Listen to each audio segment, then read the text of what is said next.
Hello everyone, ನಾನಿವತ್ತು ಮೂಲಂಗಿ ಬಜ್ಜಿ ಮಾಡೋದನ್ನು ತೋರಿಸ್ತಾ ಇದ್ದೀನಿ. ತುಂಬಾ ಟೇಸ್ಟಿಯಾಗಿರುತ್ತೆ ಮತ್ತು ಆರೋಗ್ಯಕ್ಕೂ ತುಂಬಾ ಒಳ್ಳೆಯದು. ಯಾರು ಮೂಲಂಗಿ ತಿನ್ನಲ್ವೋ ಅವ್ರಿಗೆ ಈ ಥರ ಮಾಡಿಕೊಟ್ರೆ ತುಂಬಾ ಇಷ್ಟಪಟ್ಟು ತಿಂತಾರೆ. ನಾನು 2 ಮೂಲಂಗಿನ ಈ ಥರ ತುರಿದು ಇಟ್ಕೊಂಡಿದ್ದೀನಿ. ಜಜ್ಜಿನೂ ಸಹ ಮಾಡ್ಬೋದು.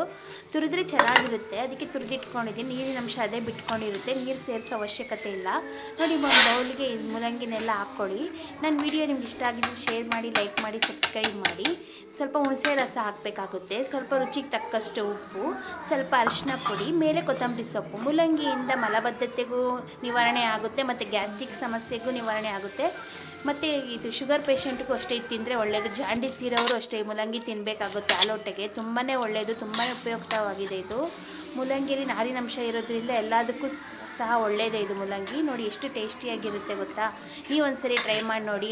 ಸೈಡ್ ಡಿಶ್ ಆಗಿ ತುಂಬಾ ಚೆನ್ನಾಗಿರುತ್ತೆ. ನೆಂಚ್ಕೊಳೋದಕ್ಕೆ, ಅನ್ನ ಸಾಂಬಾರು ಜೊತೆ, ಮುದ್ದೆ ಜೊತೆ, ಚಪಾತಿ ಜೊತೆ ತುಂಬಾ ಚೆನ್ನಾಗಿರುತ್ತೆ.